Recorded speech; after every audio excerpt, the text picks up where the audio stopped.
ਬਾਬਾ ਗੁਰੂ ਨਾਨਕ ਦੇਵ ਜੀ ਦੇ 550ਵੇਂ ਜਨਮ ਦਿਨ ਦੀਆਂ ਤਕਰੀਬਾਤ ਸ਼ਿਰਕਤ ਲਈ ਮੁਲਕਾਂ ਤੋਂ ਸਿੱਖ ਯਾਤਰੀ ਪਾਕਿਸਤਾਨ ਪਹੁੰਚ ਰਹੇ ਆ।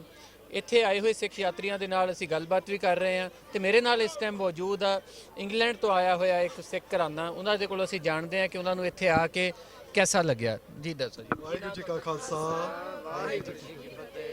10 ਨੂੰ ਘਰ ਵਾਪਸ ਆਏ ਹੁਣ, ਸੋ ਬਹੁਤ ਖੁਸ਼ੀ ਦੀ ਗੱਲ ਹੈ ਕਿ ਮਹਾਰਾਜ ਗੁਰੂ ਨਾਨਕ ਦੇਵ ਸੱਚੇ ਪਾਤਸ਼ਾਹ 550 ਸਾਲਾਂ ਆਪਾਂ ਰਲ ਮਿਲ ਕੇ ਸਾਰੇ ਇਕੱਠੇ ਮਨਾ ਰਹੇ ਹਾਂ। ਪੰਜਾਬ ਚ ਆ ਕੇ ਇੱਥੇ कैसा ਲੱਗਿਆ? ਬਹੁਤ ਸੋਹਣਾ, ਲੋਕਾਂ ਨੇ ਬਹੁਤ ਪਿਆਰ ਦਿੱਤਾ। ਜਿੱਥੇ ਅਸੀਂ ਗਏ ਬਹੁਤ ਪਿਆਰ ਦਿੱਤਾ ਤੇ ਅਸੀਂ ਸ਼ੁਕਰੀਆ ਉਹਨਾਂ ਦਾ। ਅੱਛਾ ਤੁਸੀਂ ਦੱਸੋ ਜੀ ਕਿ ਕੀ ਨਾਂ ਤੁਹਾਡਾ ਤੇ ਇੱਥੇ ਆਏ ਹੋ ਤੇ कैसा ਲੱਗਿਆ ਇੱਥੇ ਆ ਕੇ? ਮੇਰਾ ਨਾਮ ਦਇਆ ਕੌਰ ਆ ਤੇ ਪੰਜਾਬ ਆਏ ਬਹੁਤ ਵਧੀਆ ਲੱਗਦਾ ਸਾਨੂੰ। ਪਿਆਰ ਸਾਰੇ ਨੂੰ ਸਾਨੂੰ ਦਿੰਦੇ ਆ ਤੇ ਗੁਰੂ ਨਾਨਕ ਦੇਵ ਜੀ ਦਾ ਨਾਮ ਵੀ ਚੜ੍ਹਦੀ ਕਲਾ ਵਿੱਚ ਸਾਰੇ ਜੋੜ ਮੇ ਕੇ ਆਏ। ਅੱਛਾ ਇੱਕ ਤੇ ਸਿਰ ਤੇ ਲੀੜਾ ਲਿਆ ਹੋਇਆ ਤੁਸੀਂ ਤੇ ਲੀੜੇ ਦੇ ਥੱਲੇ ਵੀ ਇੱਕ ਹੋਰ ਲੀੜਾ, ਉਹਦੇ ਬਾਰੇ ਥੋੜਾ ਜਿਹਾ ਦੱਸ ਦਿਓ। ਅੱਛਾ ਜੀ। चलो मैं फिर मुकाला। अच्छा तो बड़ी पूरी फैमिली जरा हाँ जी कैसा लग रहा है इत्थे तुसी सारी पूरी फैमिली इकट्ठे हो के आए हो, कैसा लगे इत्थे आके? ਸਾਨੂੰ ਬਹੁਤ ਚੰਗਾ ਲੱਗਿਆ। एवरीवन ਸਾਰਿਆਂ ਨੇ ਬਹੁਤ ਰਿਸਪੈਕਟ ਦਿੱਤੀ ਹੈ, ਸੋ ਇਟਸ ਰੀਲੀ ਨਾਈਸ। ਬਹੁਤ ਚੰਗਾ ਲੱਗਿਆ ਸਾਨੂੰ ਆ ਕੇ ਇੱਥੇ।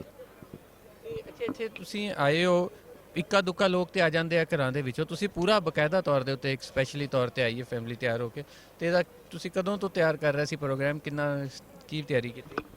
ਮੈਨੂੰ ਲੱਗਦਾ ਸਾਲ ਹੋ ਗਿਆ ਸਾਨੂੰ ਪਲਾਨ ਕਰਦਿਆਂ ਨੂੰ ਤੇ ਸਾਨੂੰ ਬਹੁਤ ਬੱਚਿਆਂ ਨੂੰ ਬਹੁਤ ਖੁਸ਼ੀ ਸੀਗੀ ਕਿ ਅਸੀਂ ਆਉਣਾ ਹੈ ਇੱਥੇ।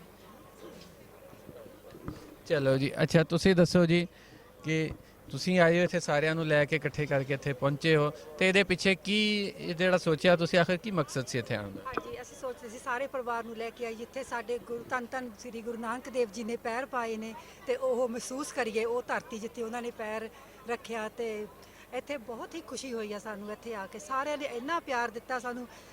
ਧੰਨ ਸ੍ਰੀ ਗੁਰੂ ਨਾਨਕ ਦੇਵ ਜੀ ਨੇ ਸੁਮਤ ਇੰਨੇ ਸਾਰਿਆਂ ਨੂੰ ਬਖਸ਼ੀ ਆ ਕਿ ਸਾਨੂੰ ਫੀਲ ਹੀ ਨਹੀਂ ਹੋਇਆ ਕਿ ਅਸੀਂ ਜਾਂ ਪੰਜਾਬ ਇੰਗਲੈਂਡ ਬੈਠੇ ਹਾਂ ਕਿ ਇੱਥੇ ਬੈਠੇ ਹਾਂ। ਬਹੁਤ ਹੀ ਸ਼ਾਂਤੀ ਤੇ ਪਿਆਰ ਮਿਲਿਆ ਇੱਥੇ ਆਇਆ ਨੂੰ ਸਾਨੂੰ। ਤੁਸੀਂ ਦੇਖਿਆ ਇੱਥੇ ਪੰਜਾਬੀ ਬੋਲੀ ਇੱਥੇ ਵੀ ਹੈ ਉੱਥੇ ਵੀ ਹੈ ਤੇ ਪੰਜਾਬੀ ਬੋਲੀ ਹੈ ਜਿਹੜੀ ਪੂਰੀ ਦੁਨੀਆ 'ਚ ਹੀ ਹੈ। ਇਹ ਪੂਰੀ ਦੁਨੀਆ ਦੇ ਲੋਕਾਂ ਨੂੰ ਜੋੜਨ ਲਈ ਮੁਖਤਲਿਫ ਮਜ਼ਹਬਾਂ ਦੇ ਹਿੰਦੂਆਂ ਨੂੰ, ਮੁਸਲਮਾਨਾਂ ਨੂੰ, ਸਿੱਖਾਂ ਨੂੰ ਸਾਰੇ ਹੀ ਬੋਲਦੇ ਆ।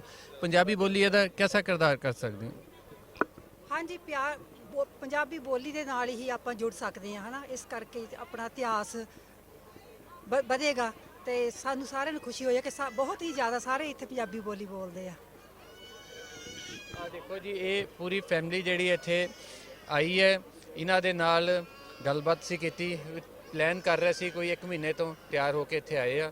ਔਰ ਇਹਨਾਂ ਦਾ ਬੜਾ ਇੱਕ ਸੀਗਾ ਕਿ ਗੁਰੂਆਂ ਦੇ ਆਪਣੇ ਸਿੱਖਾਂ ਜਿਹੜੇ ਸੀਗੇ ਇਹਨਾਂ ਦੇ ਥਾਂ ਉੱਥੇ ਆਉਣਾ ਸੀ। ਇਹਨਾਂ ਨੇ ਉਹਨਾਂ ਥਾਵਾਂ ਤੇ ਪਹੁੰਚੇ ਆ ਕੇ ਇਹਨਾਂ ਨੇ ਇੱਥੇ ਸਾਡੇ ਨਾਲ ਵੀ ਗੱਲਬਾਤ ਕੀਤੀ ਆ ਔਰ ਦੱਸ ਰਹੇ ਆ ਕਿ ਇਹਨਾਂ ਨੂੰ ਬਹੁਤ ਜ਼ਿਆਦਾ ਇੱਥੇ ਆ ਕੇ ਖੁਸ਼ੀ ਹੋਈ ਔਰ ਕੋਈ ਫਰਕ ਨਹੀਂ ਲੱਗਿਆ ਇਹਨਾਂ ਨੂੰ ਉੱਥੇ ਪਹਿਲੇ ਪੰਜਾਬ 'ਤੇ ਇੱਥੇ ਦੇ ਲੋਕਾਂ ਦੇ ਵਿੱਚ ਕਿ ਕਿਸੇ ਹੋਰ ਬਗਾਨੇ ਇਲਾਕੇ 'ਚ ਆਏ ਹੋਏ।